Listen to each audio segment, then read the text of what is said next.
नमस्कार दोस्तों, मैं प्रतीक आप सभी का एक बार फिर से बहुत बहुत स्वागत करता हूं अपने इस चैनल अराउंड द वर्ल्ड में, जहां आज मैं ट्रैवल के रिलेटेड कोई भी बात नहीं करूंगा।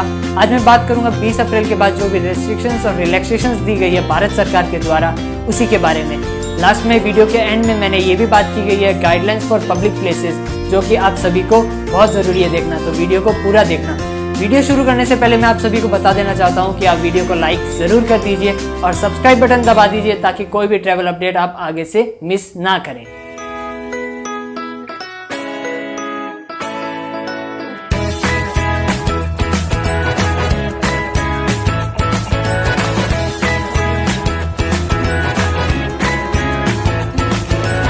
तो सबसे पहले हम बात कर लेते हैं कौन से सेक्टर्स बंद रहने वाले हैं, उसी के बारे में मैं थोड़ी सी इन्फॉर्मेशन आप सभी को दे देता हूँ। सारी डोमेस्टिक और इंटरनेशनल पैसेंजर ट्रैवल फ्लाइट्स बंद रहने वाली हैं, रेल सर्विसेज बंद रहने वाली हैं, buses for public transport, metro rail services, inter district and inter state movement of vehicles, ये सारी बंद रहने वाली हैं। इसके साथ ही एजुकेशनल ट्रेनिंग कोचिंग इंस्टीट्यूशंस सारे बंद रहने वाले हैं, हॉस्पिटैलिटी सर्विसेज सारी बंद रहने वाली हैं, taxis including auto rickshaws, cycle rickshaws और कैब सर्विसेज ये सारी बंद रहने वाली है। एक major important point, cinema halls, shopping complex, gym, sport complex, swimming pools, entertainment parks, theatres, bars and auditoriums ये सारे बंद रहने वाले हैं। सोशल और political, sports, entertainment, academic, cultural, religious functions ये सारे बंद रहने वाले हैं। सारे रिलीजियस प्लेसेस जैसे कि मंदिर, मस्जिद ये सारे बंद रहने वाले हैं और फ्यूनरल्स में जाने के लिए सिर्फ 20 लोगों की परमिशन दी गई है। तो ये सारे सेक्टर्स हैं जो कि कम्प्लीटली बंद रहने वाले हैं टिल 3 मई 2020।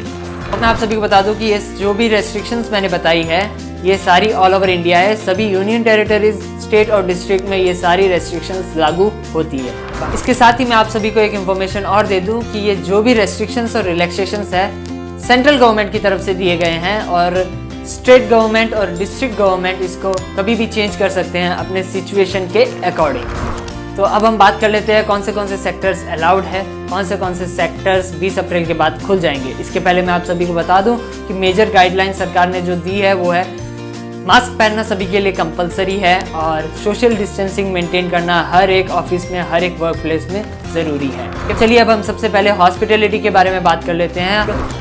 Hospitals, nursing homes, clinic, pharmacies, veterinary hospitals सारे ओपन रहेंगे। अगली अगर हम बात करते हैं वो है एग्रीकल्चर सर्विसेज के बारे में।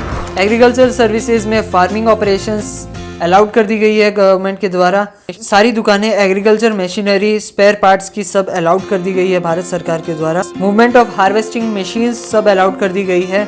Manufacturing and distribution of fertiliser, pesticides and seeds भी अलाउड कर दिया गया है भारत सरकार के द्वारा। फिशरीज सर्विसेज भी अलाउड कर दी गई है और प्लांटेशन सर्विसेज भी अलाउड कर दी गई है भारत सरकार के द्वारा।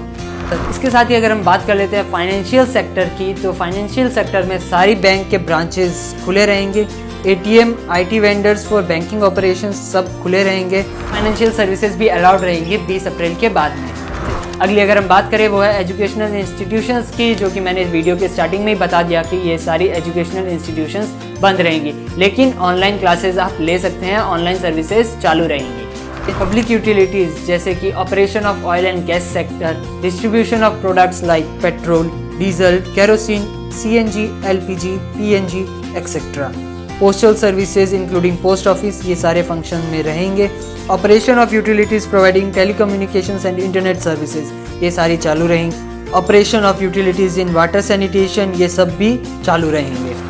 अगली अगर मैं बात करूँ तो वो है movement of inter and intrastate cargo services की। तो इसके चलते मैं आप सभी को बता देना चाहता हूँ कि operation of railways that is for transportation of goods and parcel trains, operation of airports for cargo services, operation of sea ports for sea cargo services, operation of land ports for cross land border transportation of essential goods. इसके साथ ही एक और major point मैं बता दूं आप सभी को कि movement of all trucks is allowed with 2 drivers and 1 helper with them. इसके साथ ही मैं आप सभी को बता दूं कि ट्रक को रिपेयर करने वाली जो दुकानें हैं हाईवेज में और ढाबा जो है हाईवेज में, वो सारे ऑपरेशन में रहेंगे। इसके साथ ही मैं अगली अलाउड सर्विसेज के बारे में बात करूँ तो वो है कॉमर्शियल एंड प्राइवेट एस्टेब्लिशमेंट्स, जहाँ की केबल सर्विसेज अलाउड है, डेटा सर्विसेज अलाउड है, आईटी और IT enabled services with up to 50% strength के साथ अलाउड है।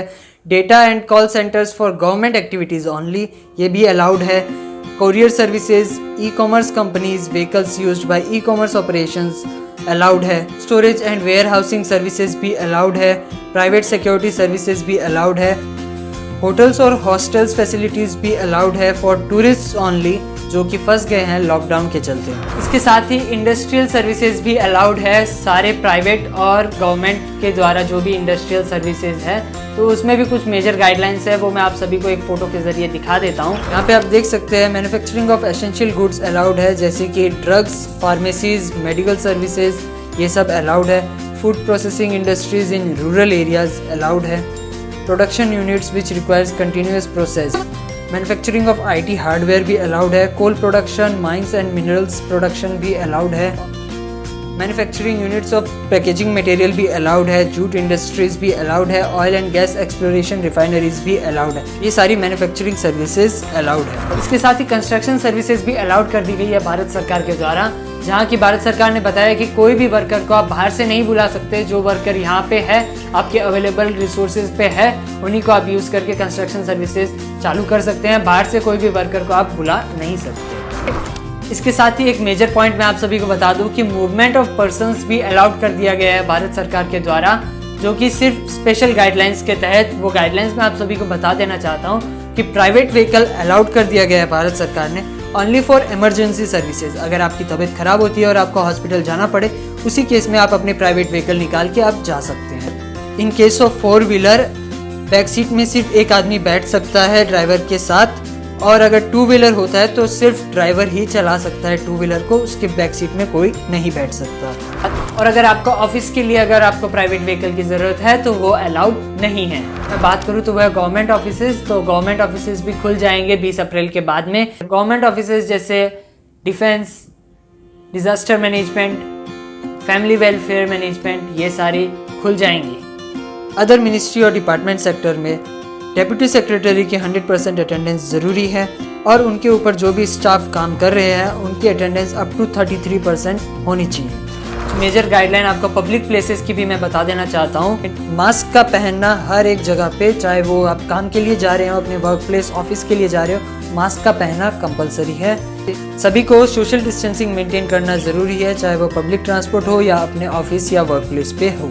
कोई भी ऑर्गेनाइजेशन या मैनेजर 5 से ज़्यादा गैदरिंग ना करे कोई भी पब्लिक प्लेस पे। कोई भी शादी और फ्यूनरल्स में भी गैदरिंग नहीं होनी चाहिए। पब्लिक प्लेस में थूकना इज़ कम्प्लीटली प्रोहिबिटेड। इसके चलते आपको एक भारी फाइन का रकम चुकाना पड़ सकता है।